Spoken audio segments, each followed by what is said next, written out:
আসসালামু আলাইকুম, সবাই কেমন আছেন? আজ এই ভিডিওতে আপনাদেরকে দেখিয়ে দিব আপনার হোয়াটসঅ্যাপ থেকে কন্ট্যাক্ট নাম্বার আপনি কিভাবে ডিলিট করবেন তার সম্পূর্ণ প্রচেষ্টা ভিডিওতে আপনাদেরকে দেখিয়ে দিব। সব ভিডিওটি কন্টিনিউ শেষ পর্যন্ত দেখতে থাকুন।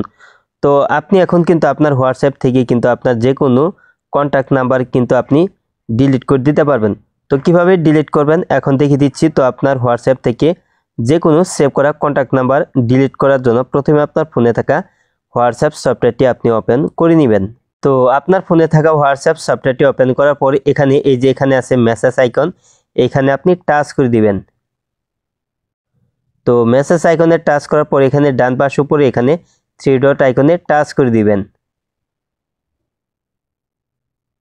তারপরে এখানে নিচের দিকে আসলে এখানে আছে কন্ট্যাক্ট, তো এখানে আপনি টাচ করে দিবেন।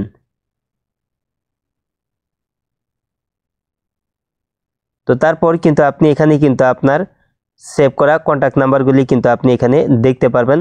তো আপনি যে কন্ট্যাক্ট নাম্বারটি আপনি এখান থেকে ডিলিট করে দিতে চাচ্ছেন, তো সেই কন্ট্যাক্ট নাম্বারের উপর আপনি টাচ করে ধরে রাখবেন।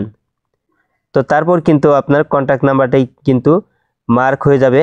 তো আপনি যেগুলি মার্ক করে নেবেন তো সেগুলি কিন্তু আপনি ডিলিট করে দিতে পারবেন।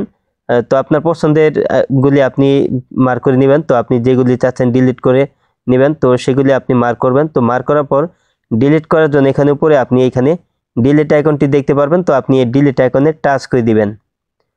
তো তারপরে এখানে দেখতে পাচ্ছেন ডিলিট কন্ট্যাক্ট, তারপর এখানে আছে ডিলিট, তো এখানে আপনি টাচ করে দিবেন। তো তারপর কিন্তু আপনার হোয়াটসঅ্যাপ থেকে কিন্তু আপনার সেভ করা কন্ট্যাক্ট নাম্বারটা কিন্তু ডিলিট হয়ে যাবে। তো এভাবে কিন্তু আপনি খুব সহজেই আপনার হোয়াটসঅ্যাপ থেকে কিন্তু যে কোনো সেভ করা কন্ট্যাক্ট নাম্বার কিন্তু আপনি ডিলিট করে দিতে পারবেন। আজ এই ছিল ভিডিওটি শেষ পর্যন্ত দেখার জন্য আপনাকে অসংখ্য ধন্যবাদ। ভিডিওটিতে লাইক কমেন্ট শেয়ার করবেন। আর আপনি আমার এই চ্যানেলে নতুন ভিজিট করে থাকলে এরকম ইন্টারেস্টিং ভিডিও পেতে চ্যানেলটি সাবস্ক্রাইব করে পাশের বেল আইকনটি অন করে দিবেন সবার আগে নতুন ভিডিওর নোটিফিকেশন পাওয়ার জন্য। আর ফেসবুক পেজ থেকে ভিডিওটি দেখে থাকলে অবশ্যই ফেসবুক পেজটি ফলো করে দিবেন। ভিডিওটিতে লাইক কমেন্ট শেয়ার করতে ভুলবেন না। পরবর্তী ভিডিওতে আবারও কথা হবে। ভালো থাকুন। আসসালামু আলাইকুম।